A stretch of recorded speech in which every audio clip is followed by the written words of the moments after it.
Hey guys, Chris here. Today I'm in the middle of Nevada. It's literally in the middle of nowhere. The nearest town is about 60 miles from here. This is Nivloc, Nevada. It's a small mining town, abandoned, ghost town.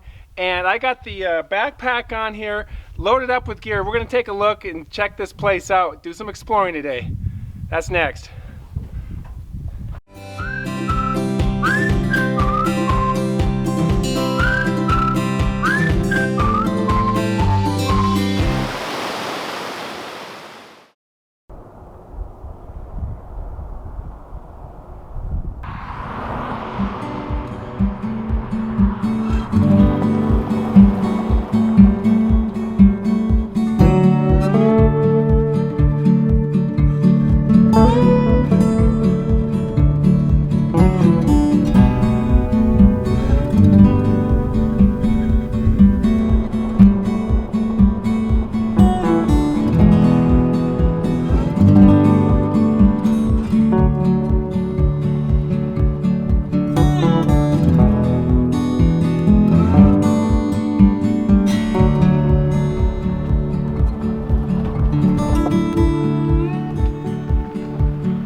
Look at that lizard, isn't that cool? He's pretty good size. Look at that guy. Hi buddy, he doesn't seem too afraid of me. And I'm not gonna get any closer to him. I'll just let him be, but he's they're regulating the heat, I guess.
So in 1907, an Indian found gold here, and one of the early investors was named Mr. Colvin. To name the town, he just spelled his name backwards, which is Nivloc. Isn't that interesting? They found gold and silver in this mine here over the years. So let's go check out this old house here.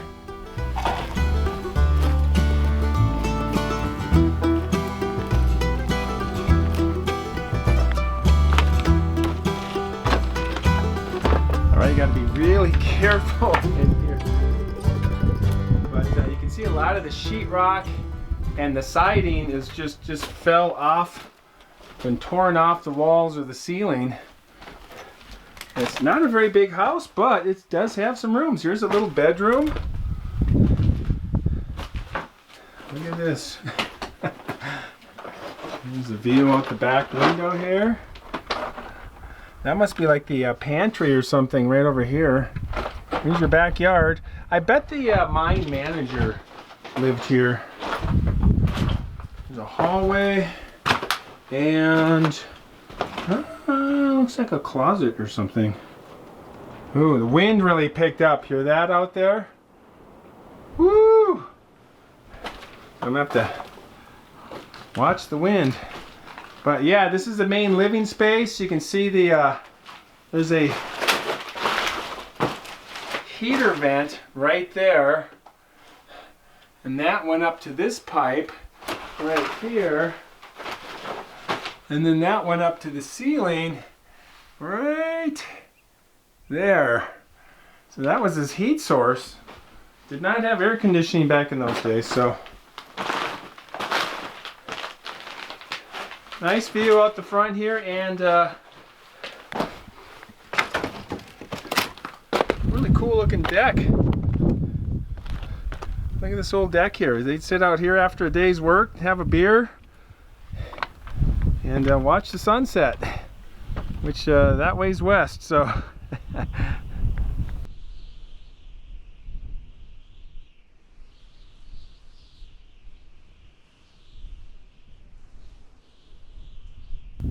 Well, they did have electricity in here at one time. Look at that. So this is the, I don't know what you would call this, like a back pantry, back area for storage. I don't know. I'm definitely not going to go in there, but it's a good sized house. It looks kind of small from the front, but wow.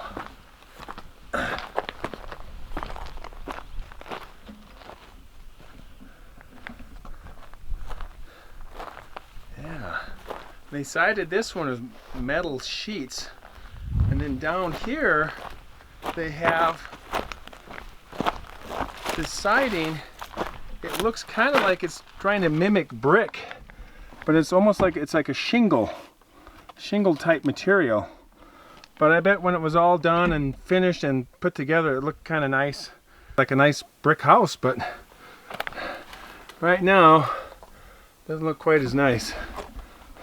But still standing. It's probably 100 years old.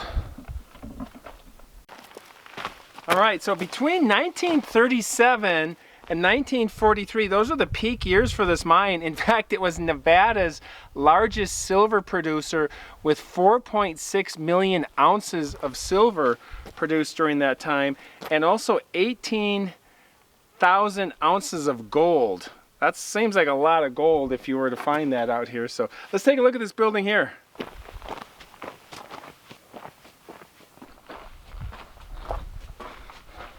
So I think what these are called core samples.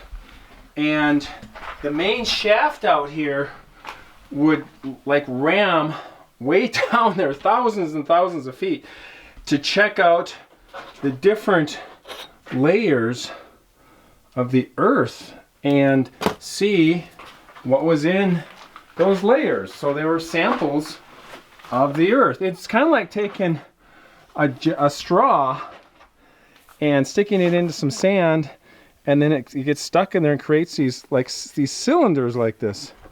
That's pretty interesting. Look at that's a different layer. And they said some of these layers go back to the I can't pronounce it. It's the Pleistocene epoch era. It's when the dinosaurs were on Earth. It was 3.5 million to 5 million years ago, kind of thing. So very interesting. And this back room here has just rows and rows of, well, boxes of these samples. And I don't see any years on them. I just see these different numbers. Try to keep things organized, but just tons of samples. They were really trying to figure out what was in the earth here, and they just came up with all these boxes of these samples. This whole warehouse is full of these. So there you go.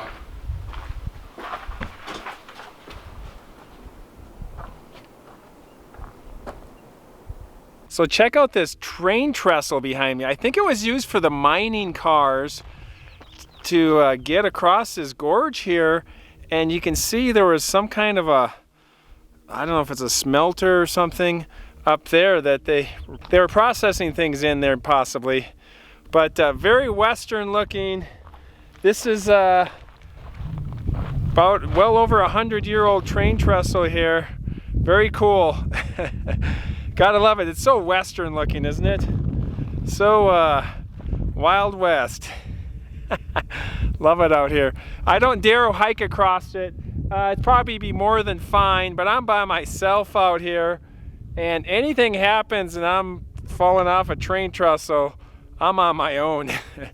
Not a good idea.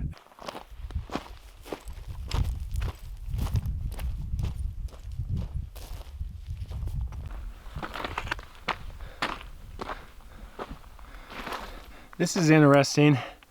I think this might be the actual claim itself inside that container there. Let's take a look at this. Yep, there's something in there. Look at that.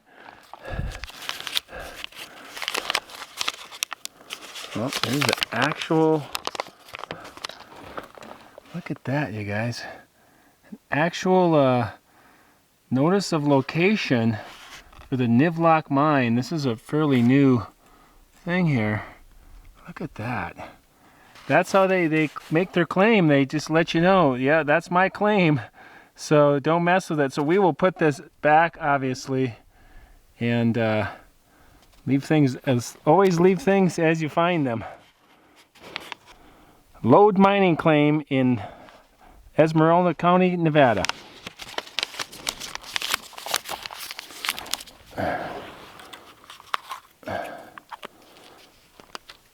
There we go. I love these old train trestles. They remind me the old westerns, and a lot of times they would try to blow up the bridge and time it before right before the train would come over the top of it, because the train wouldn't know it until it was too late. But they would have somebody climb up one of these posts way up and right in the middle, like let's say that one right there, and tie it off some dynamite right below the tracks and see if they can take the train out. I can't remember which movie. I'd have to look that up. I remember the War Wagon. There was something about a bridge. That was a John Wayne Western. But that's something they've done a few times in those Westerns. Love that kind of stuff. So, yeah, very cool.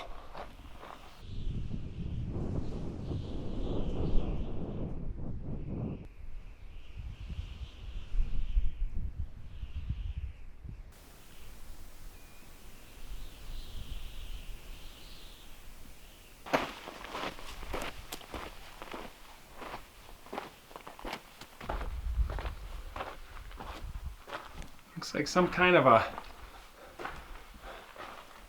loading station, or it would get materials to come through there and they'd come down the chute, maybe. Something like that. I think this is the foundations of a giant mill that was here. You can see these concrete levels here. These concrete walls all over. So this was I'm standing like right in the middle of a giant mill of some kind that would process the ore and to try to find the silver and the gold. Wow, it's huge. The thing is huge.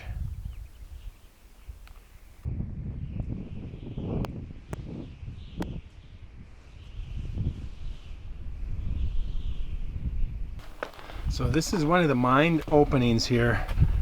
They'd rather you didn't go inside. This one has been pretty much sealed off, but you can get into this opening here, the beginning of the mine, where they built this around the opening here. I'm going to put the headlight on. There we go. And you can see, yeah.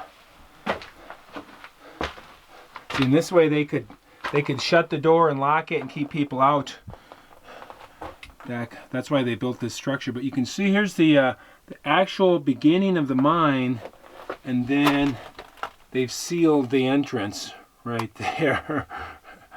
And animals, I think, live in here. There's a lot of grass and things. So, but I guess this went for a long ways here. Couldn't imagine working underground like that, but that's what they used to do. Here's some kind of a lid I found. Union carbide or something, I'm not quite sure. A lid container for some kind of maybe a chemical for the mine here. But it looks very, very old, doesn't it?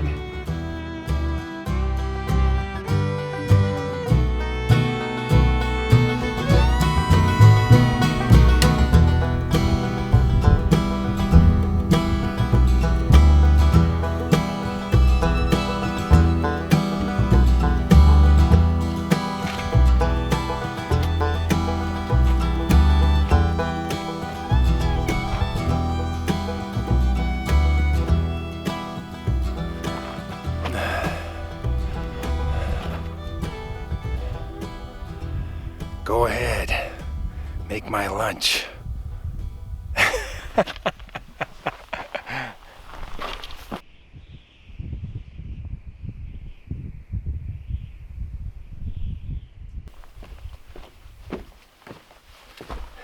All right, that was a good adventure, you guys.